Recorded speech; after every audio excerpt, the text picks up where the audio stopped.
केजरीवाल को मिली जमानत पर इस वक्त की सबसे बड़ी खबर। दिल्ली हाईकोर्ट में ईडी की अपील पर इस वक्त चल रही है सुनवाई। केजरीवाल को मिली जमानत पर फिलहाल रोक। इस वक्त की सबसे बड़ी खबर, कल राउज एवेन्यू कोर्ट ने जमानत दी थी और कहा जा रहा था कि आज अरविंद केजरीवाल बेल बॉन्ड भरे जाने के बाद जेल से बाहर आएंगे। लेकिन इस वक्त की जो सबसे बड़ी खबर है अरविंद केजरीवाल के लिए, जहां पर दिल्ली हाईकोर्ट में ईडी की तरफ से चुनौती दी गई है और इस वक्त चल रही है सुनवाई। लेकिन जो बड़ी जानकारी है वो ये कि हाईकोर्ट से सुनवाई पूरी होने तक रोक लगा दी गई है। अब हाईकोर्ट का पूरे मामले में क्या रुख होगा वो देखना बहुत ज्यादा महत्वपूर्ण। लेकिन फिलहाल के लिए इस वक्त की सबसे बड़ी खबर है, कल आपको ये बताते चले कि राउज एवेन्यू कोर्ट ने अरविंद केजरीवाल को बड़ी राहत दी। लेकिन अब इस पूरे मामले में जो बड़ी जानकारी है वो ये कि केजरीवाल को मिली जमानत पर हाईकोर्ट में जब तक सुनवाई नहीं हो जाती तब तक रोक लगा दी गई है। इस वक्त तमाम तरह की दलीलें जो कि ईडी की तरफ से रखी जा रही थी,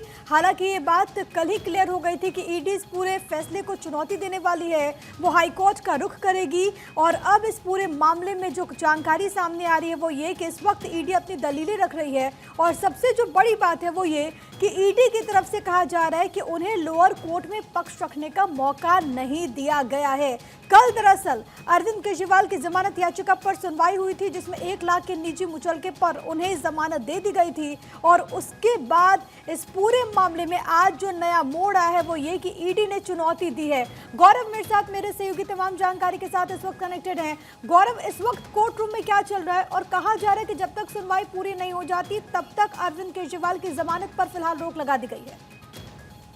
अगर बात करें, अगर हम हाईकोर्ट की बात करें तो ईडी हाईकोर्ट गई और हाईकोर्ट जाने के बाद ईडी ने साफ तौर पर अपने तरफ से कहा कि निचली अदालत में कल जिस तरीके से सुनवाई हुई, उस सुनवाई के दौरान जो ईडी है उसको अपना पक्ष रखने का समय नहीं दिया गया। इस तरीके की बात ईडी ने कहा।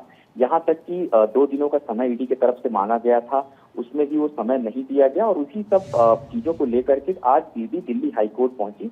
और अब अगर नियमतः इस पूरे मामले को टेक्निकली हम समझने का प्रयास करें तो अरविंद केजरीवाल की रिहाई पे फिलहाल एक तरीके से ये एक स्टे तब तक रहेगा जब तक ये मैटर दिल्ली हाईकोर्ट में सुना नहीं जाता पूरी तरीके से। तो आज इस पूरे मामले पर दिल्ली हाईकोर्ट में सुनवाई होनी है और जब तक सुनवाई होगी तब तक तिहाड़ जेल से केजरीवाल की रिहाई पर सस्पेंस बरकरार रहेगा। यानी कि आम आदमी पार्टी के लिए दिल्ली हाईकोर्ट से एक बड़ा झटका इसको कहा जा सकता है फिलहाल, क्योंकि निचली अदालत के आदेश पर हाईकोर्ट की तरफ से रोक, ये अपने आप में कहीं ना कहीं आम आदमी पार्टी के लिए एक बड़ा झटका है। और दूसरा, जिस तरीके से आज हाईकोर्ट में पूरा मैटर गया और ईडी ने अपने तरफ से हाईकोर्ट में ये दलील दी कि जो भी कल जब बहस हो रही थी तो कोर्ट रूम के अंदर ईडी के वकील का ऐसा कहना था कि हमने टेक्निकली उनसे समय मांगा, 2 दिनों का वक्त मांगा और जब हम बहस करना चाह रहे थे उसके लिए भी समय नहीं दिया गया। तो इस पूरे ग्राउंड को देखते हुए फिलहाल ईडी आज हाईकोर्ट पहुंची और हाईकोर्ट में कहीं ना कहीं इस पूरे मामले पर जिस तरीके से हम देखें, आज केजरीवाल की रिहाई होने वाली थी और शाम 4 बजे सुनीता केजरीवाल जो कि उनकी धर्मपत्नी थी वो तिहाड़ जेल जाने वाली थी। 1 लाख के बेल बॉन्ड पे उनको भर के बाहर आना था। अब ये जो चीजें हैं बिल्कुल तब तक इस तरीके से स्टे रहेंगी जब तक हाईकोर्ट इस पर पूरी तरीके से अपने स्टैंड को स्पष्ट नहीं कर देता।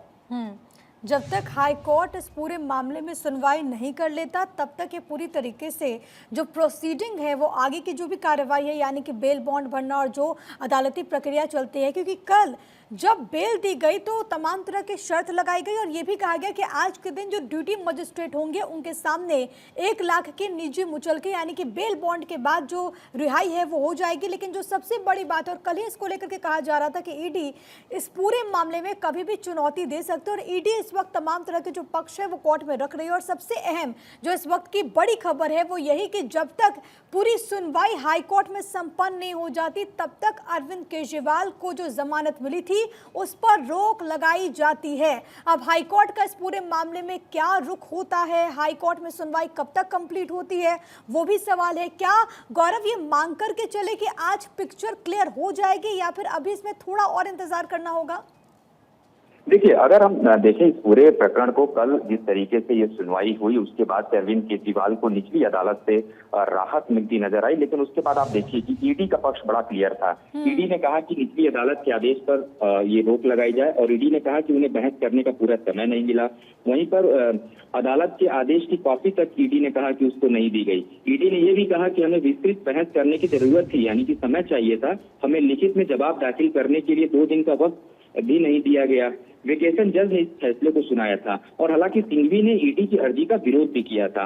वहीं दूसरी बात अगर आप देखिए कि ईडी ने यह भी कहा कि कोर्ट के आदेश पर रोक लगाई जाए और जल्द से जल्द मामले की सुनवाई की जाए। और इसीलिए आज जो ईडी है वो दिल्ली हाईकोर्ट पहुंची थी और हाईकोर्ट पहुंचने के बाद ईडी ने अपनी तमाम जो दलील है उसको दिल्ली हाईकोर्ट में रखा। और अब देखिए कि ये स्थिति तब तक इस तरीके की रहेगी जब तक दिल्ली हाईकोर्ट इस मामले को सुन नहीं लेता और उस पर अपना स्टैंड क्लियर नहीं कर लेता।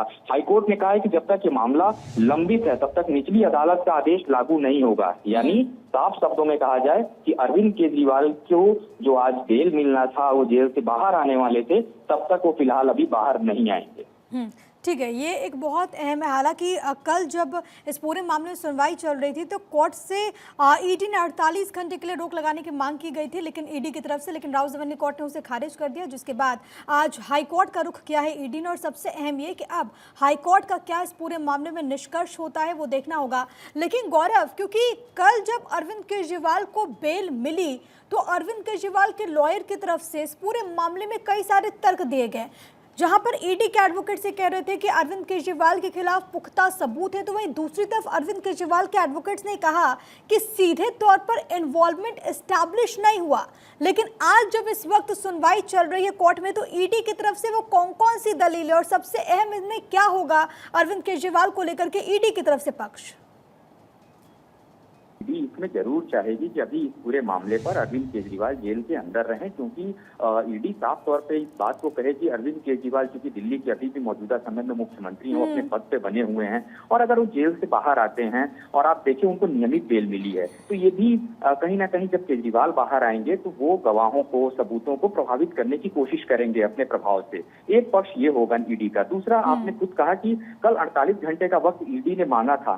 कल ईडी का बड़ा साफ स्टैंड था कोर्ट में कि अगर वो 48 घंटे का वक्त उनको फैसले से पहले ही दे दिया जाता तो वो उसी समय दिल्ली हाईकोर्ट का दरवाजा खटखटाते और तुरंत जो आज ईडी कर रही है वो कल रात में उस प्रक्रिया को शुरू करते। लेकिन क्योंकि ईडी को समय नहीं दिया गया, इसीलिए ईडी आज दिल्ली हाईकोर्ट पहुंची है और इस सभी विषय को लेकर के ईडी इस बात को कहेगी। क्योंकि अगर हम बात करें अरविंद केजरीवाल के वकील की तो उनका साफ तौर पर कहना है कि ईडी के पास पर्याप्त मात्रा में कोई सबूत नहीं थे और जिस तरीके की बातें अरविंद केजरीवाल को लेकर के हो रही हैं, ईडी ने कोर्ट में जज के सामने कोई ऐसी एविडेंस या कोई ऐसा सबूत नहीं रखा है जिससे यह स्पष्ट हो सके कि ईडी की कोई बात नहीं सुनी गई या फिर कोई दलील थी ईडी की वो वेकेशन जज ने नहीं मानी। इन्हीं सब विषयों का आधार आज ईडी बनाएगी।